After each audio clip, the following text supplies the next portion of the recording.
ఇప్పుడు ఇప్పుడు చూసుకున్నట్లయితే మనం చెంచల్గూడ జైలు వద్ద ఉన్నాము.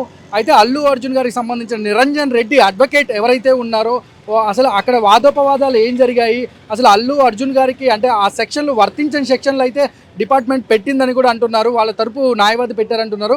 అయితే ఇప్పుడు మనతో అయితే అడ్వకేట్ నిరంజన్ రెడ్డి గారికి సంబంధించి అల్లు అర్జున్ గారికి సంబంధించి అడ్వకేట్ నిరంజన్ రెడ్డి గారి టీమ్‌కి సంబంధించిన రంగప్రసాద్ గారు మనతో ఉన్నారు. తనతో మాట్లాడి అసలు అల్లు అర్జున్ గారి కేసు విషయంలో అసలు పూర్వపరాలు అసలు ఏంటి, అక్కడ ఏం జరిగాయి, వాదోపవాదాలు ఏంటి తన మాటల్లో అడిగి తెలుసుకుందాం.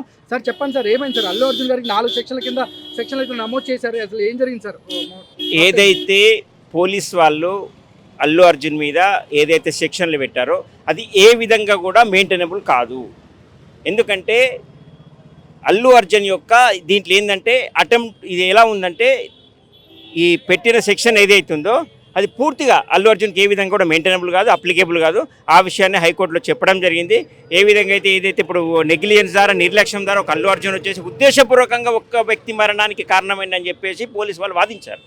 కానీ దానికి సంబంధించి ఏంటంటే రెండవది పోలీసు వాళ్ళు ఏంటంటే మా దగ్గర పర్మిషన్ తీసుకోలేదని చెప్పారు. కానీ మేము క్లియర్గా చేయడం చెప్పింది. ఆల్రెడీ పోలీసు వాళ్ళకు 2 రోజుల ముందే ఇంటిమేషన్ ఇవ్వడం జరిగింది. మేము ఒక అప్లికేషన్ పెట్టుకోవడం జరిగింది. అల్లు అర్జున్ అన్న ఒక హీరో వస్తున్నాడు కాబట్టి పబ్లిక్ ఎక్కువ గ్యాదర్ అయ్యే అవకాశం ఉంది కాబట్టి సరైన సౌకర్యాలు, సరైన సిబ్బందిని అరేంజ్ చేయమని చెప్పేసి అప్లికేషన్ పెట్టడం జరిగింది. ఆ అప్లికేషన్ని కోర్టు ముందు మేము ప్రవేశపెట్టడం జరిగింది. సార్ 105 ఏదైతే 105 సెక్షన్ కింద ఏదైతే బలమైన అంటే అది బలమైన సెక్షన్ వల్ల దానివల్లే అల్లు అర్జున్ని చెంచల్గూడ జైలుకి ఈ సెక్షన్ వర్తించిందని చెప్పుకోవచ్చు. ఆయన జైలుకి వెళ్ళడానికి 100%. అది ఏంటంటే 105 ఏం చెప్తుందంటే దాని యొక్క పనిష్మెంట్ అనేది లైఫ్ టైం పనిష్మెంట్, జీవితాంతం జైలు శిక్ష మ్యాక్సిమం. అంటే అసలు ఏ విధంగా కూడా అల్లు అర్జున్ కూడా మెయింటైనబుల్ కాదు. అదే వేరే సెక్షన్ 106 పెట్టి ఉంటేనేమో అతనికి బెయిలబుల్ అఫెన్స్ ద్వారా బయటకు వెళ్ళేవాడు. ఈ 105 ఉండడం వల్ల ఏంటంటే ఆ పోలీసు ఏదైతే కోర్టుకు ఉందో మెజిస్ట్రేట్ కోర్టుకు పవర్ ఉండదు. కాబట్టి ఏంటంటే ఆ సెక్షన్ యాడ్ చేయడం వల్ల అతన్ని జైలుకు తీసుకురావడం జరిగింది. అదే విషయాన్ని హైకోర్టుకు చెప్పడం జరిగింది. ఏంటంటే 106 అనేది అక్కడ జరిగిన సంఘటన ఏ విధంగా కూడా అల్లు అర్జున్కి మెయింటైనబుల్ కాదు.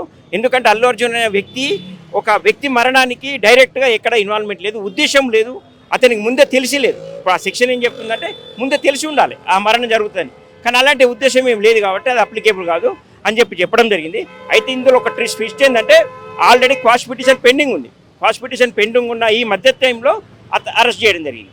కాబట్టి ప్రాసిక్యూషన్ వాళ్ళు ఏం చెప్తున్నారంటే ఏదైతే అరెస్ట్ జరిగింది కాబట్టి రెగ్యులర్ బెయిల్ మాత్రమే మంజూరు చేయాలి, రెగ్యులర్ బెయిల్ వేసుకుంటే మాత్రం అతను బయటకు రావాలని చెప్తున్నారు. దాని ద్వారా ఏమవుతుందంటే రేపు సెకండ్ సాటర్డే ఉంది, ఎల్లుండి సండే ఉంది, అంటే 3-4 రోజుల దాకా కూడా అతను జైల్లోకి వెళ్ళి బయటకు వచ్చే అవకాశం లేకుండా ప్రాసిక్యూషన్ వాళ్ళు వాదించారు. కానీ అరుణ్ గోస్వామి కేసులో క్లియర్గా సుప్రీంకోర్టు చెప్పినది ఏదైతే ప్రైమ్ ఆఫ్ అఫెన్స్ ఒక నేరం జరిగిన పరిస్థితిని కోర్టు ఏదైనా వివరంగా పరిశీలించిన తర్వాత అతని యొక్క నేరం చేసిన అతని యొక్క దాంట్లో ప్రమేయం లేదని భావిస్తే మధ్యంతర బెయిల్ ఇచ్చే అవకాశము అధికారం ఉందని చెప్పడం జరిగింది. ఆ విషయం ద్వారా ఈరోజు హైకోర్టు ఆ డిస్క్రిషన్ పవర్ ఉపయోగించేసి అల్లు అర్జున్కి బెయిల్ ఇవ్వడం జరిగింది. సార్ ఇప్పుడు బెయిల్ ఇవ్వడానికి ఎలా ముందస్తు బెయిల్ ఏదైతే మధ్యంతర బెయిల్ ఏదైతే అన్నారో దానికి అంటే ఎలా సార్ ఫార్మాలిటీ ఎలా ఉంటాయి, ఇప్పుడు అంటే ఎన్ని గంటలకు బయటికి రావచ్చు, ఎంతసేపు బండి ఉండొచ్చు, ఎలా ఉంటుందంటే దీని ప్రకారము అతనికి ఆల్రెడీ మామూలుగా బెయిల్ మంజూరు చేస్తే షూరిటీ అనేది లోయర్ కోర్టులో షూరిటీ పని చేయాలి. అంటే ఈ ప్రాసెస్ అనేది టైం జరిగిపోయింది. ఈ టైం లోపల బెయిల్ ఇవ్వడానికి షూరిటీ పెట్టే అవకాశం కానీ వేరే లేదు.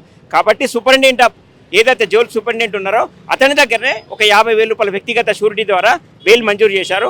28 డేస్ కానీ బెయిల్ వర్తిస్తుంది. ఈ లోపల రెగ్యులర్ బెయిల్ వేసుకొని దానికి సంబంధించి ప్రొసీడ్ కమ్మని చెప్పి హైకోర్టు చెప్పడం జరిగింది.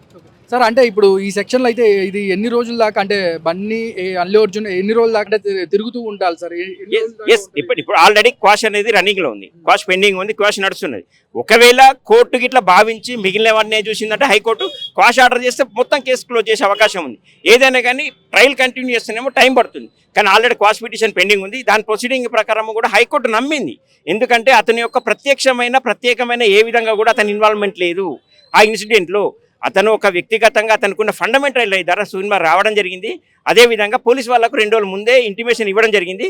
తగిన పోలీస్ ఆఫీసర్లు ఏదైతే ఉన్నారో వాళ్ళ భద్రత లోపం అని చెప్పేసి వాదించి బెయిల్ తీసుకురావడం జరిగింది.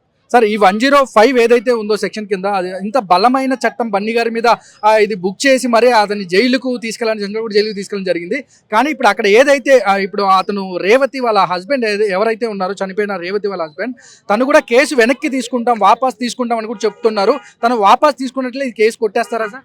క్వశ్చనే లేదు అక్కడ. అతను వాపస్ తీసుకోవడం అన్న సంగతి పక్కన పెట్టేస్తే జరిగిన సంఘటనకు అతను అల్లు అర్జున్కి ఎంతవరకు అతని యొక్క ఇన్వాల్వ్మెంట్ ఉన్నదే కోర్టు పరిశీలిస్తుంది. ఇప్పుడు ఏ విధంగా సెక్షన్ అనేది వాళ్ళకి అప్లికేబుల్ కాదని చెప్పేసి క్లియర్ అక్కడ అర్థమవుతుంది. ఆ విధంగానే అసలు వాళ్ళు వాపస్ తీసుకున్నా తీసుకోకున్నా కానీ ఈ వాదనతోటైనా కొట్టేసే అవకాశం ఉంటుంది case. Okay sir, thank you sir.